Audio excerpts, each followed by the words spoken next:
What's up, YouTube? Absolute here with my review of the REM aluminum gearbox for the Stampede slash Rustler or Bandit two-wheel drive vehicles.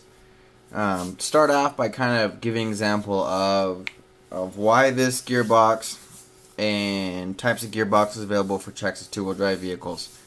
Two different types that are available. Some people don't understand are what you got, your closed gearbox and you have your open gearbox.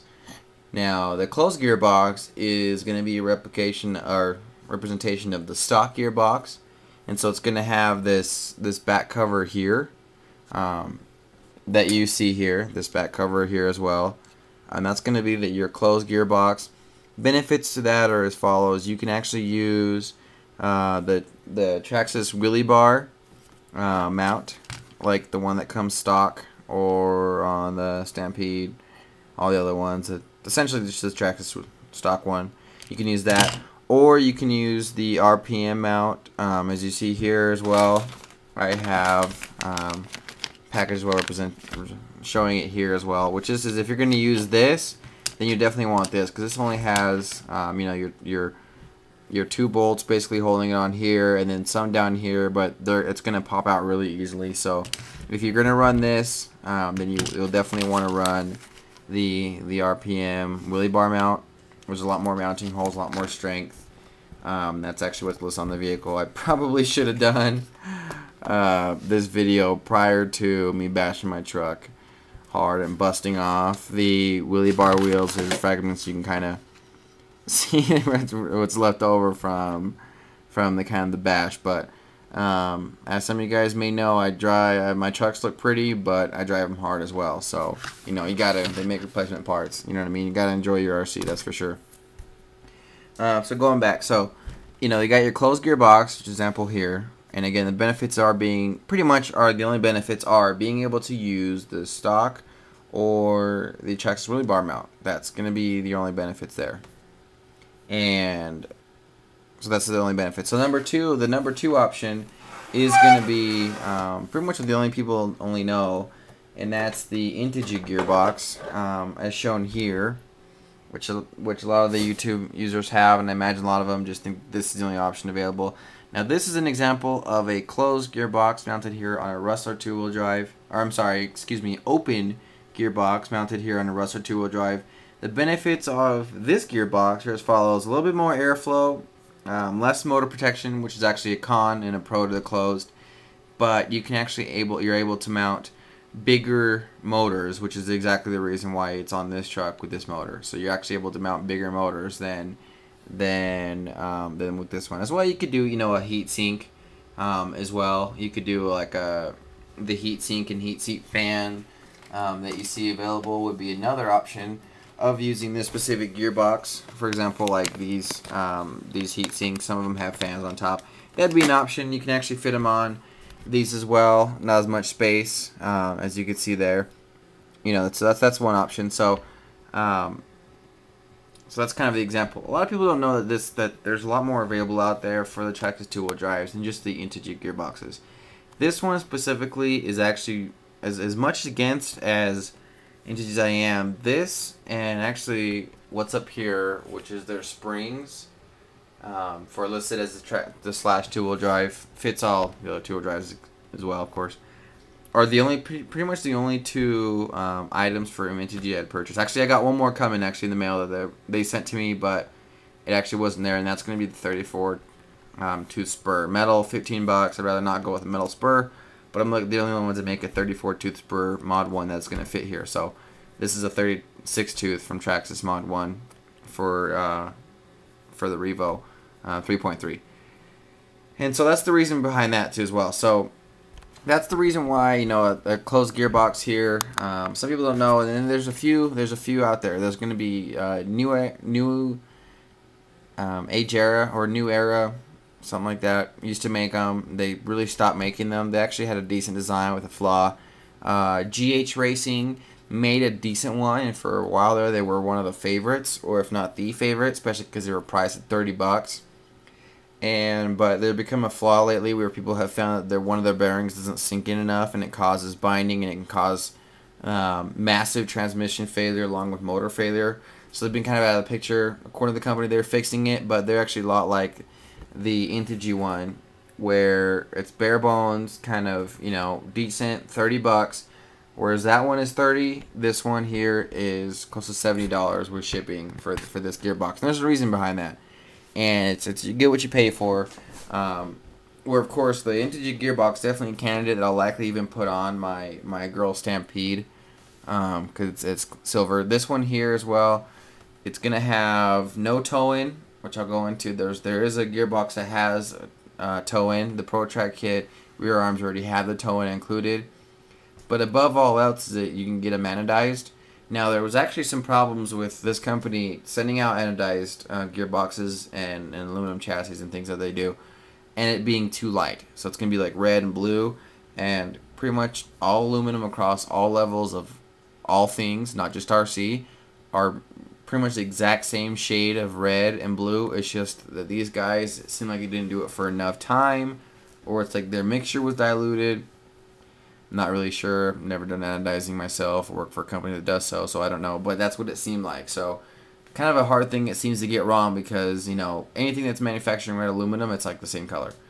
But, so I went with the black. I'm probably going to get the red, but I went with the black for that reason, because I haven't seen a black one that they had messed up, and unfortunately, they didn't. So thank goodness. When I first received it, it looked like they had some scratches on it and bad manufacturing, and they had anodized it over. But when I took some cleaner to it, it came off, and so it looked nice. I'll kind of show you as well. So the machining on it is very fine. I mean, I probably should have done this right when it was new, but I mean, I bashed, I took it out, and then, so you can see under here, actually, so going back to the color, the reason why I actually took off my rear skid to kind of show you, and again, aluminum anodizing is not too big of a science. It's one color for all. That's the Proline rear chassis saver, and that's the REM transition. As you can see, that they're the same color. And so that's kind of what you're looking for there. So fortunately that happened. They were able to get it right.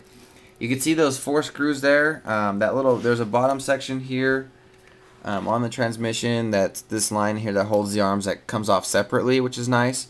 It's held on by these 4 screws here, and they do hold it on just fine. Yet you still have your normal screws that mount on these 2 small, like 3x12 countersunk, and these 4x12 countersunk as well that hold on here. So no problem there. So don't worry about those. But it's nice because you can actually get to the bottom of your tranny by taking these. These are like 3x6s cap heads, and you can take those off that way. So that's nice. And get to the transmission and re-gear if you like, which is cool. Actually, when I worked on transmission, I took it apart the second time. I actually took these off and had the arms hanging down, so I didn't have to undo these STRC hinge pins. Or, of course, if you have the unscrew out ones, you don't have to do those, which is nice. So that was a plus. There's, of course, a little damage here as well, and that's because, it's going to happen with all the options pretty much, except for the bar I have here that I'll go into in a second. But that's okay, it's character. I mean, it's on the bottom of there, no big deal. And then it's actually a little bit more narrow than stock, so I did have to, mounting this wheelie bar specifically, I did have to add some spacers. Kind of move this wire here. I did have to add some spacers, and it's kind of crooked. It's actually not so crooked because of the gearbox or anything. It's actually crooked because this wheelie bar has been beat the hell up. Straight up. And so that's why, so I added some spacers because it's more narrow. But the biggest thing is I was actually, I was running consistently at 160 degrees with the gearing that I got, and then with this transmission, the whole thing gets warm and acts like a big heat sink. That's what the whole purpose of aluminum transmission is. Second to the big motor is the whole Rustler thing. Is it's a big heat sink, so it takes away the motor. So when you touch, actually after a long run, you touch your gearbox and it's going to be warm because it's taking away, or even kind of hot because it takes away the temperature from the motor, and it itself draws it out. So you get a difference of 30 degrees, whereas a little dinky little heat sink is on the motor is going to be like 7 degrees difference. Even with the fan, not a big difference. But with aluminum gearbox, you're looking at 30 degrees difference, which is huge. So instead of running at 160, 170, you're running at 130, 140. It's a big difference. You're staying cool.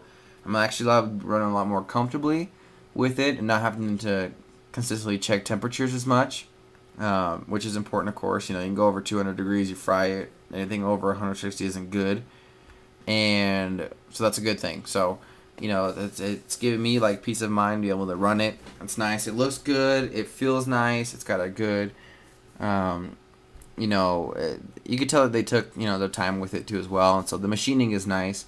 The only complaint I guess I have is the shipping took forever, and maybe because July 4th was in that as well, but it took a month to get it. So, and that's because it was anodized. You can actually get it non-anodized, and that's going to be there within like 5 business days. Like by the end of the week, you order Monday, you're probably going to have it by Friday. But if you're going to get it anodized, then they say 10 business days, which is 2 weeks.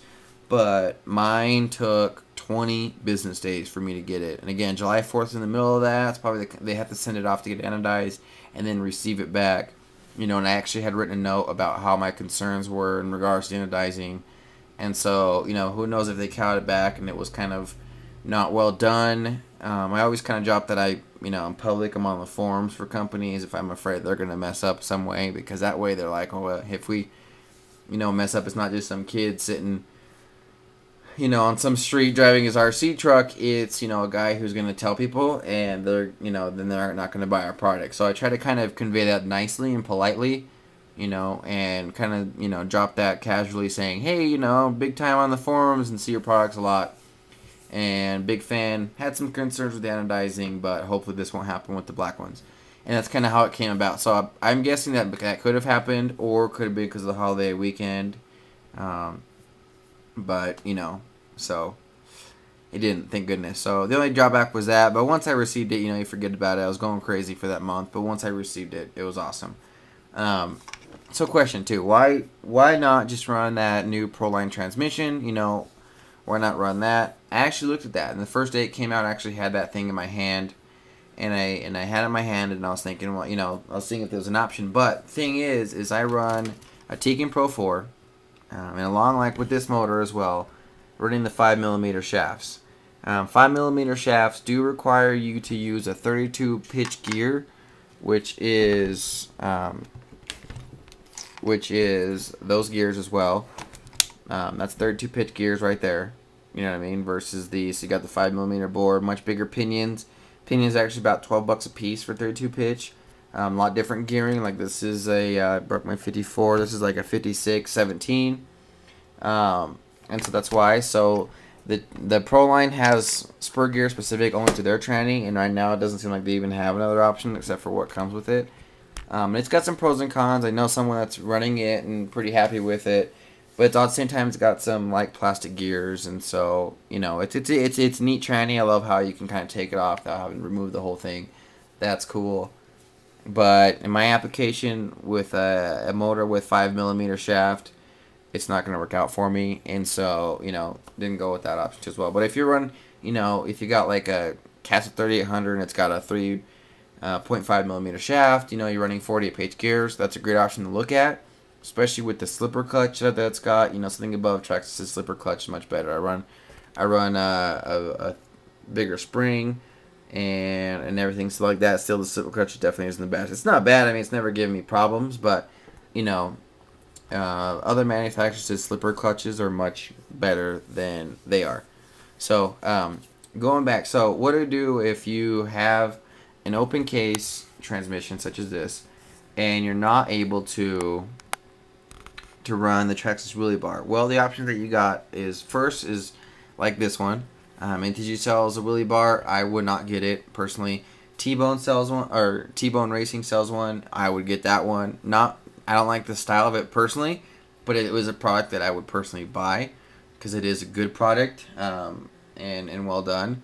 You can get it. I think people add like the little wheelie bar wheels to it, which, by the way, of course, you got your stock wheelie bar wheels as shown here. And then like here and here you have your Traxxas upgrade wheelie bar wheels. And then, or the second option, which is a shame that it doesn't exist anymore, is this item here, and that's the Proline rear skid. And that actually wraps all the way around. They stopped making these, unfortunately, but you can kind of see that the wheelie bar mount is on the rear skid, and it's a shame that they stopped making these, because that's actually a great option. So I think I have the whole set here, the rear, the front skid, and that's actually for the Slash, by the way. Still fits just like that one. Just like that one there, and the bumper. So that's the option there. So with that, happy product. I'm happy with its performance, looks, feels.